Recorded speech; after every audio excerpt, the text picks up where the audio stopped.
ça fait des lustres que nous envisagions de visiter cette abbaye royale de Fontevraud. C'est enfin arrivé.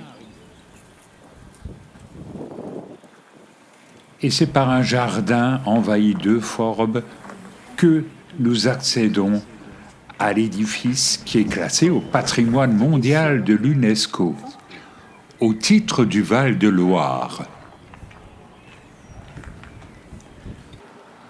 Au départ, c'était un monastère qui accueillait les femmes et les hommes. Tout au long de son histoire, l'abbaye de Fontevraud s'est attiré la protection des Plantagenets qui en ont fait leur nécropole. Nous sommes ici dans l'église abbatiale. Sa fondation débute en 1101. On trouve plusieurs gisants dans la nef de l'édifice. Celui de Richard Cœur de Lion, ce célèbre roi d'Angleterre qui était le fils d'Aliénor d'Aquitaine. Elle est morte en 1204 à Poitiers, à 82 ans.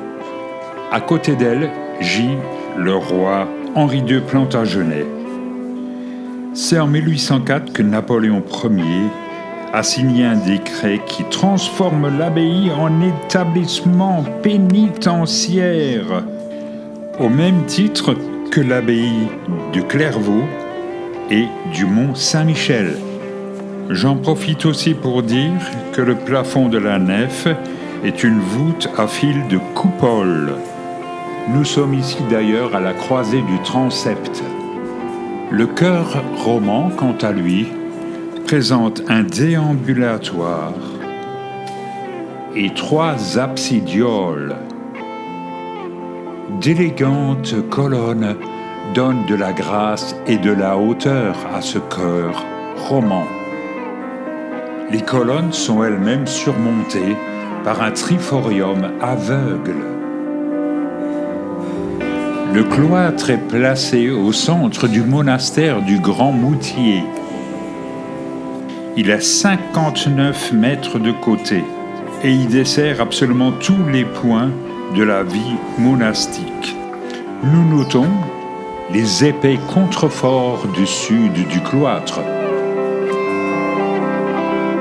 Certaines fenêtres à meneaux présentent aussi des frontons Renaissance. Sur 3 côtés du cloître, nous avons des colonnes doubles et ioniques. De plus, comme dans tout cloître, il y a le lavabo. C'est au sud de l'abbatiale que l'on trouve aussi le réfectoire.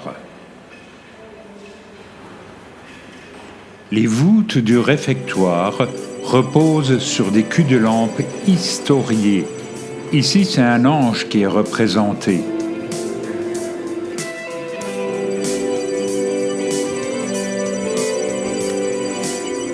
La salle capitulaire, qui est appelée aussi salle du chapitre, c'est l'endroit où les religieux se réunissent tous les jours. Elle s'ouvre sur un portail richement orné. Les peintures réalisées par Thomas Pau représentent la passion du Christ, et ce jusqu'à l'Assomption de la Vierge. À différents endroits, nous trouvons aussi des maquettes de l'ensemble monastique. La cuisine, qui présente une forme conique, contient 8 absidioles, dont 5 sont encore conservées. On ne sait pas exactement à quoi était destinée la cuisine. Cependant, elle présentait un système d'évacuation complexe de la fumée. Actuellement, il y a des expositions sur des Vénus paléolithiques.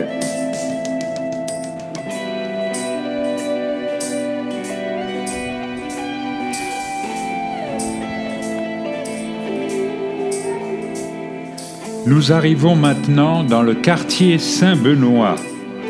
Et comme le nom l'indique, les moniales de Fontevraud étaient des bénédictines. Nous trouvons ici des maquettes de différentes époques du monastère.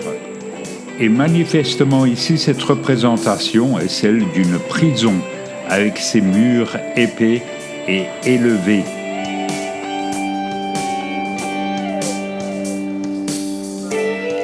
En sortant du monastère, nous admirons le chevet de l'abbatiale. Nous remarquons aussi les différents absidioles qui émergent du chœur et du transept.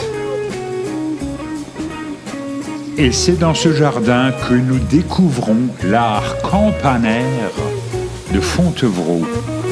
On pourrait presque dire qu'il y a quelque chose qui cloche ici. En définitive, l'abbaye de Fontevraud se révèle comme étant un détour indispensable sur la route des châteaux de la Loire.